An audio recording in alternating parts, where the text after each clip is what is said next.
the small things I like, it's the little things I want. Baby, you're just my type when you do those little things. Show me just what you like. I don't need a wedding ring. Flowers are just my vibe. Picnics feel like golden spring. Call me to say goodnight. Baby, it's those little things. Cruising on your ride, stargazing in July. It's the little things I like.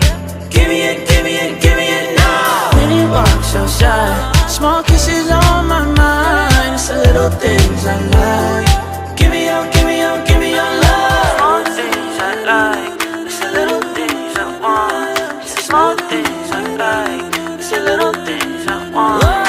Small things I like, Baby, I don't need the one, it's just the small things I like, it's the little things I want. Greetings from Jacksonville, Arkansas. Today is Friday, June the 28th, 2024. You guys, it's late. It is like after 11 o'clock p.m.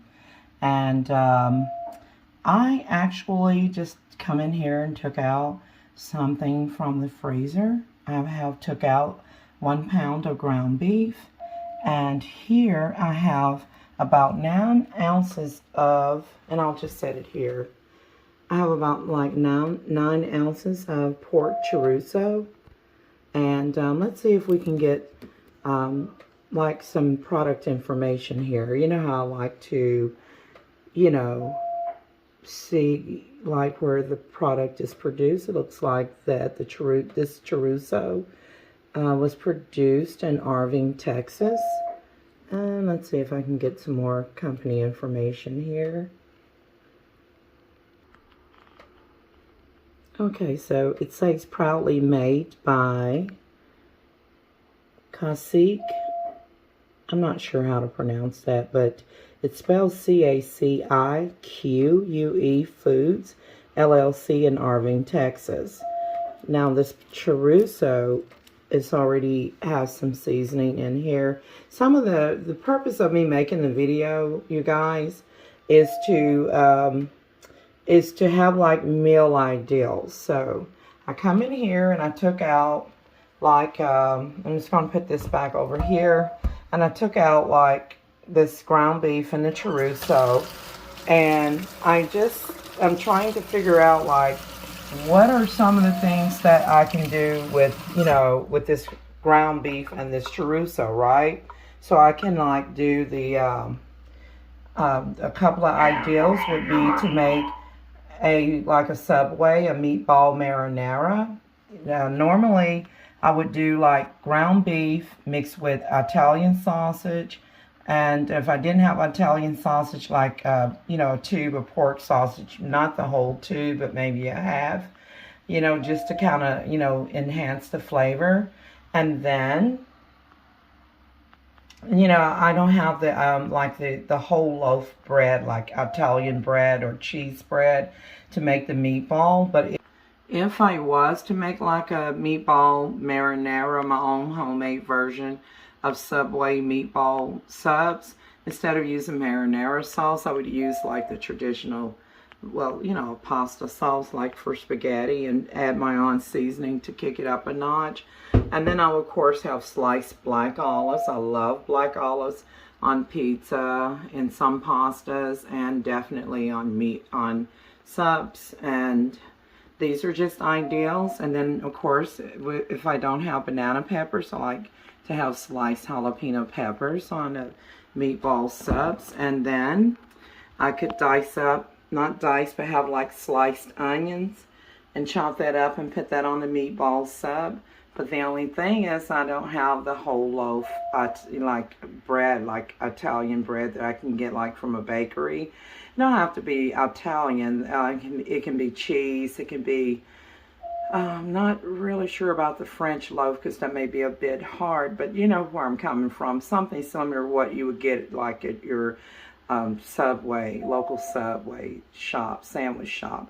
Okay, and so another ideal that I could do with the ground beef and the blended chorizo, or like I said, if you don't have chorizo, which is mainly a dish that, it is a meat that is diverse, that is found in Hispanic you know, cultures to make things, you know, something similar to like enchilada. And speaking of enchilada, I have already did like an enchilada, and that's like an extra can of red enchilada sauce. I went in with like cream of mushroom soup. I did the crushed Doritos. I have also made some. My best way is just to take some corn tortillas and soft ones and just, you know, tear them and rip them. I have a video on me doing that, you know, but nevertheless, so it won't be the, you know, the enchilada. So, and then I can't do the Subway because I don't have the bread.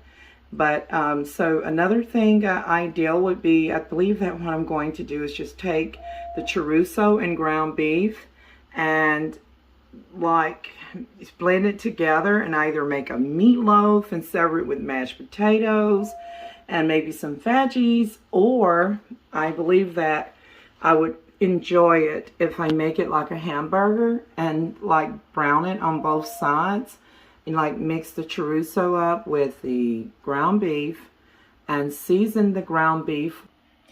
So let's see, I would just, the chorizo has some seasoning already in it, but I would lightly season the ground beef, probably with some Creole seasoning. And, oh, I just thought about another idea before I tell you about the ground beef one, like a hamburger patty.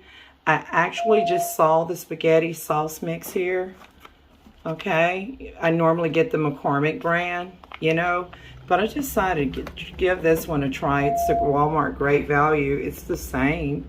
I'm pretty sure it's going to be the same. I could make like spaghettis, right? Let me check my spaghetti. Okay, so yeah, I've got the traditional pasta sauce. I love Ragu. I used to love Ragu Old World, but it's not the same anymore. Their creamy Ragu sauce is good, you know, but their red sauce, it doesn't taste the same.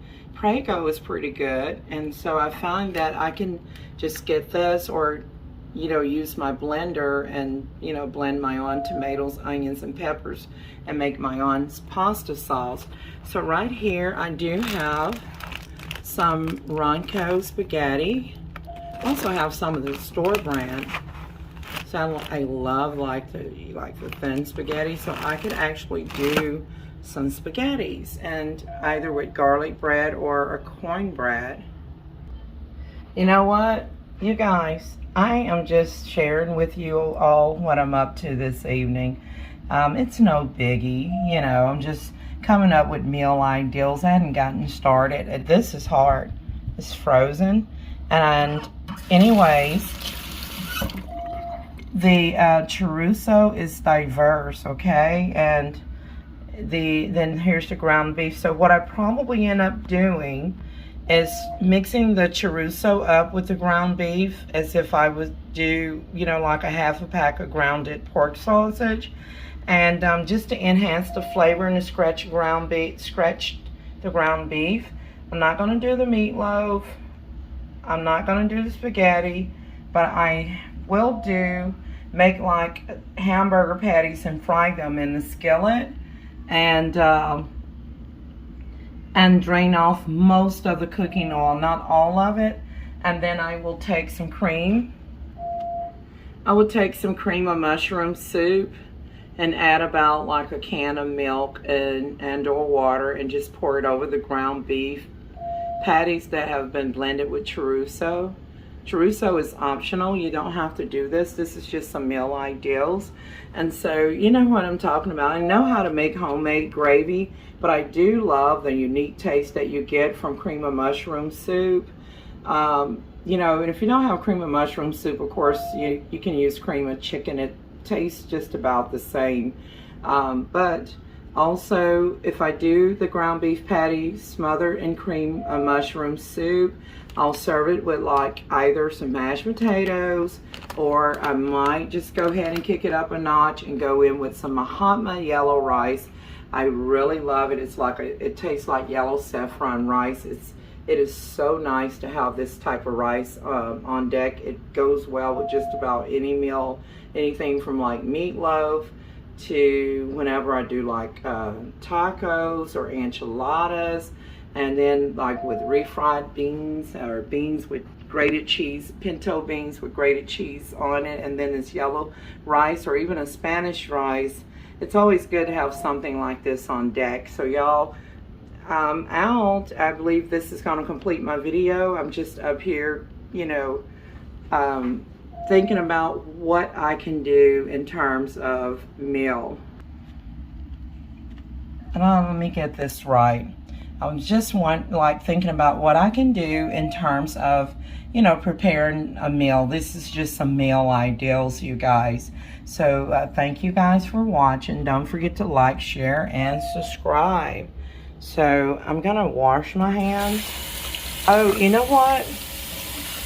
Honestly, I have to, it's about midnight now, to be honest. So what I can do is, and this is it's gonna thaw out faster because it's like about 9 ounces. Look at that. All right, so that's 9 ounces. I can feel it getting soft. This is still hard. So I'm not gonna cook this stuff like tonight.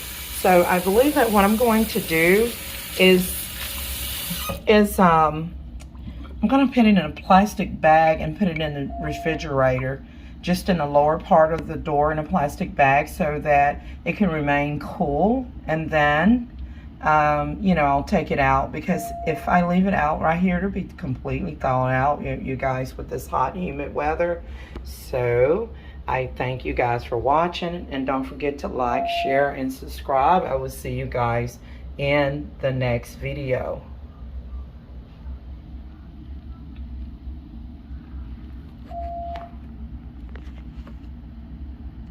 Yeah, I'm just going to be really quick. I mean, you know, I meant to cover this before. It looked like my camera is going to be upside down on this note. But y'all, I just wanted to mention that, you know, I have, forget about seasonal allergies. I do have allergies.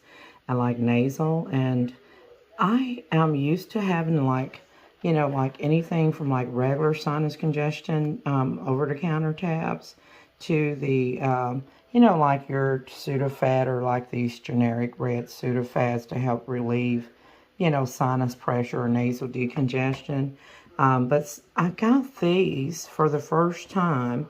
Do anybody know anything about this product? It says sinus PE and allergy. I mean, it's a type of Sudafed. It's a store brand.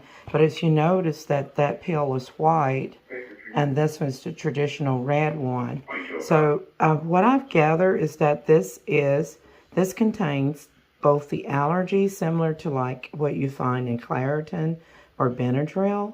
The only thing, yeah, see, it says contains antihistamine, nasal decongestion. But y'all, I never seen this ingredient before for sinus medicine. Does anyone know what that is? Chlorpheniramine.